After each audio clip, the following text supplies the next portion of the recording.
Tollywood star hero icon star Allu Arjun Pushpa 2 పై దేశవ్యాప్తంగా భారీ అంచనాలే ఉన్నాయి. ఆల్రెడీ ప్రీలీజ్ బిజినెస్తోనే 1000 కోట్ల కొల్లగొట్టింది ఈ మూవీ.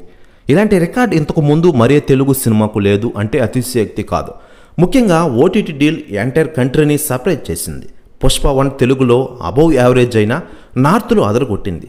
ఈ సినిమాతో పాన్ ఇండియా స్టార్ అయిపోయాడు అల్లు అర్జున్. ఇక సుకుమార్ టేకింగ్కి ప్రతి ఒక్కరూ ఫిదా అయిపోయిన విషయం తెలిసిందే. డిసెంబర్ 5న విడుదల కాబోతున్న పుష్ప 2 ట్రైలర్ను ఈ నెల 17న బీహార్ రాష్ట్రంలోని పాట్నాలో రిలీజ్ చేయబోతున్నారు. లాస్ట్ మినిట్ హడావిడి లేకుండా ట్రైలర్ని లాక్ చేసిన విషయం మనకందరికీ తెలిసిందే. అయితే లేటెస్ట్గా అందుతున్న సమాచారం ప్రకారం ఈ పుష్ప 2 ప్రీలీజ్ ఈవెంట్ త్వరలో నిర్వహించున్నారట. ఈవెంట్కి చీఫ్ గెస్ట్గా మెగాస్టార్ చిరంజీవి గారు వస్తున్నారట.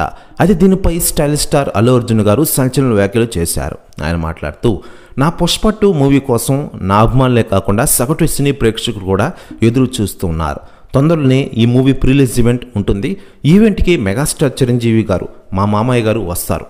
ఒక్కొక్కరికి నోళ్లు మోస్తారు అంటూ సంచలన వ్యాఖ్యలు చేశారట అల్లు అర్జున్ గారు. ప్రస్తుతం న్యూస్ కూడా తెగ వైరల్ అవుతోంది తెలుగు ఇండస్ట్రీలో.